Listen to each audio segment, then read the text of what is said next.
I'm going to drive maybe an hour and a half up the coast, just into Scotland. I'm on the northeast coast of England, so just into Scotland, to a little place that a viewer actually recommended to me. And when I went to check out that place after the viewer recommended it to me, I realised I already had it pinned on the map for a spot to go to.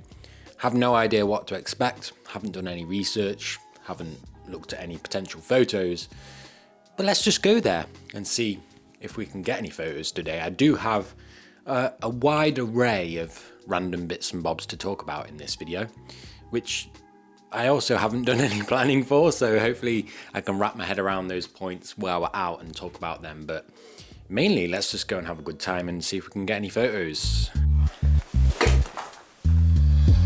After a quick coffee-soaked trouser change and a stint in the V-dubs, getting stuck behind caravans on the A1, we finally made it to Cove Harbour.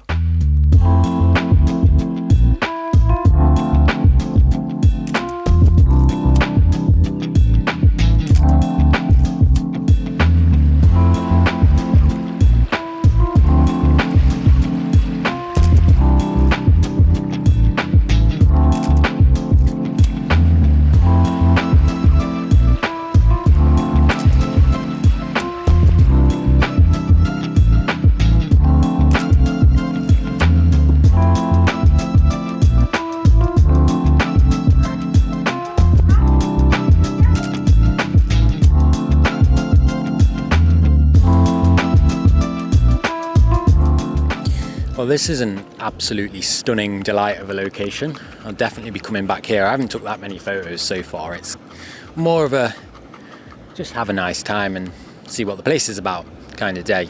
Probably will get a few photos, but it's always challenging when this little man's with me because he's obviously he's only a year and a half old, so he likes to get about, and if I stand still too long for taking a photo, you get a bit antsy, don't you? But beautiful day, beautiful location. See what we can find. And to be honest, I'm surprised there's that many people down on the little beach bit over there. Just kind of climbed over the side of it on the other side of these rocks in order to talk to the camera without looking like a complete lunatic. When I first arrived this morning, I knew I wanted to take a photo from here of those two buildings with the track leading down, but the sky was just a bit ugly for my liking at that time. 30 minutes or so later, the clouds had shifted and the blue had taken over, and I did end up getting a couple of frames that, all things considered, I'm quite fond of.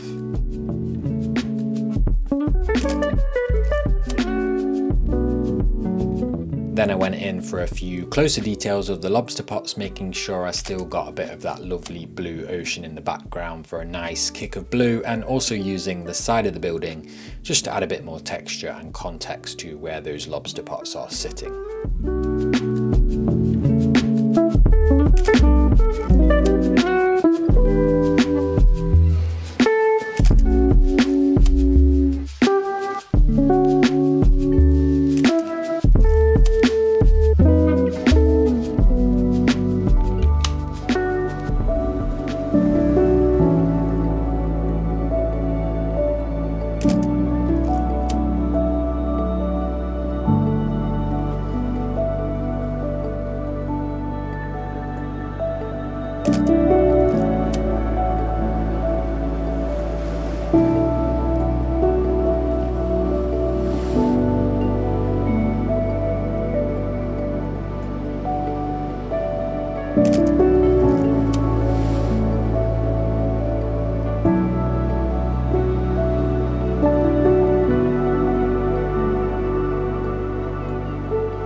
So I've just kind of made my way around the back of this harbour house. I'm going to call it a harbour house.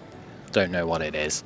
And I actually really like this side of it because of the grass that's running up against the side of it, and it's, you know, you've got a bit of that wall there that's fallen down that gives you some sort of idea of the age of the place and the condition of the place. It's not a complete disaster ruin, of course, but then you've got that grass running alongside, and like you're seeing in the video camera, all these beautiful lines from these huge bits of cliff and boulders down here in the front as well. So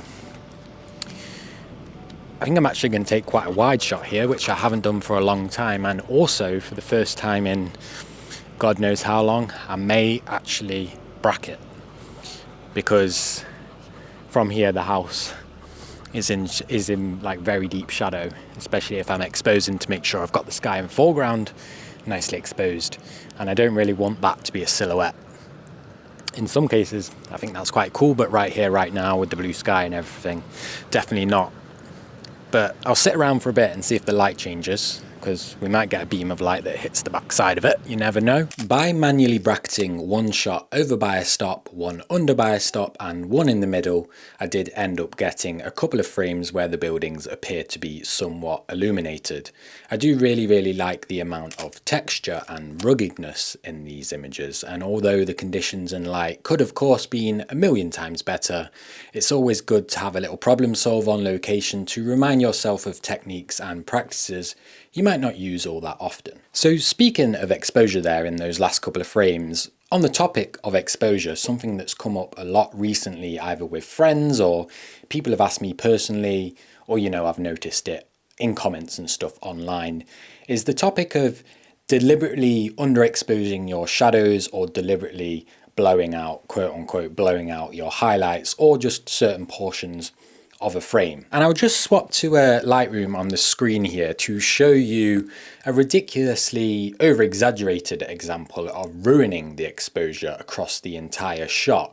Of course, most photographers are never going to do this, but a lot of people seem to get this bad exposure or accidentally blowing out or underexposing confused with intentional choices from photographers. And so a couple of times recently I've actually been told stories from people that have left camera clubs because they kept being told by the judges or whatever goes on at camera clubs. I've never been part of one, so I can't actually speak on the experience myself, but people that have left camera clubs because they kept being told there was no details in their shadows or their sky was too bright.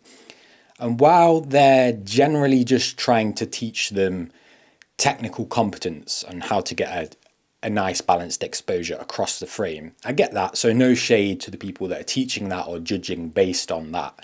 And I don't know the parameters or rules that are in place at these clubs or judging events or judging competitions or anything like that, so that's fine. But these stories came from people that already had a very good understanding of a balanced exposure and details in shadows and highlights having details and all of that business. And they were now moving on to making creative, intentional choices to different parts of their frame that they actually didn't want any detail in. In my personal opinion, in between extremely overexposed to the point of no return and extremely underexposed to the point of no return, in between those two very ends, you've got the intentional creative realm of photographer's choice. They can work between that realm to create an image that they've chosen to do in a certain way.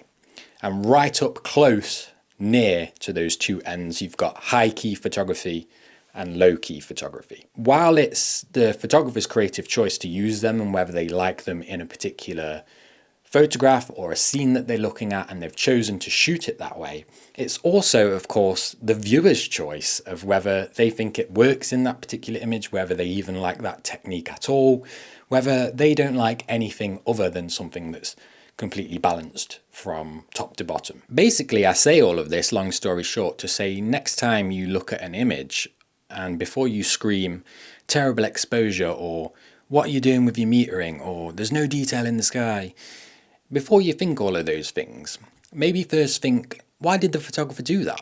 Was it a creative choice? Did they just like the look of that type of image? Were they trying to hide something in the shadows? Were they trying to blow out the sky because the sky was ugly and they'd rather have a white sky than horrible clouds up there? Were they trying to portray a particular feeling? Perhaps the photographer just liked the look of that scene shot that way. There's many different variables and everyone is completely open to having their own opinion, and that is the beauty of photography, but it still doesn't make it incorrect. I mean, we could go on about this for hours, as I often say in my YouTube video, but hopefully that made sense. Yeah.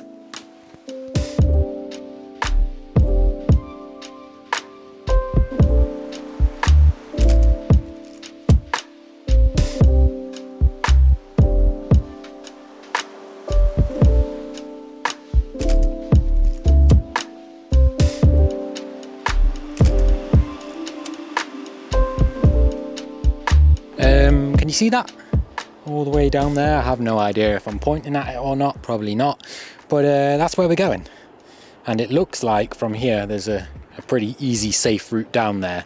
I'm not really going to record or talk while I'm down there because there's quite a few people coming up and down the hills and stuff. And I just want to take a few reference shots to get an idea of the place, and then hopefully come back here, one, when I'm without dog, so I can mess about as much as I want, and two, possibly a winter sunset or sunrise. So we'll just go find out what it's about. I'll talk about a couple of photos on screen if I do take any photos, and I'll report back. According to my highly educational and thorough internet research, this building, also known as Smuggler's Bothy, was built in 1760 by a famous smuggler called John Robertson. Not drugs, no, he smuggled tea into Scotland and had a partnership with a Swedish shipping line. The building was later actually used as a fishing building and eventually set alight by vandals.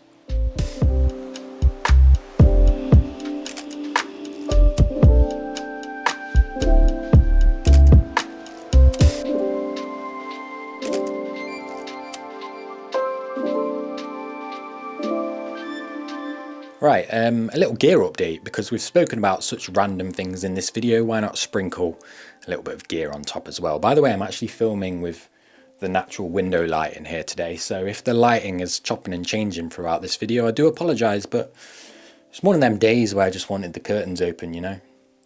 But anyway, I've got another scale for you. It's the want and need scale. We spoke about ridiculously overexposed, ridiculously underexposed. This time we've got want and need.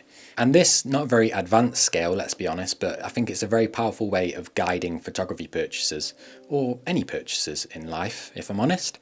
And we've got at one end, we've got the want. We've got the cool stuff, we've got the Leicas, we've got the G-Master lenses, the Ferraris, the 10-bedroom mansions with a swimming pool in the back garden.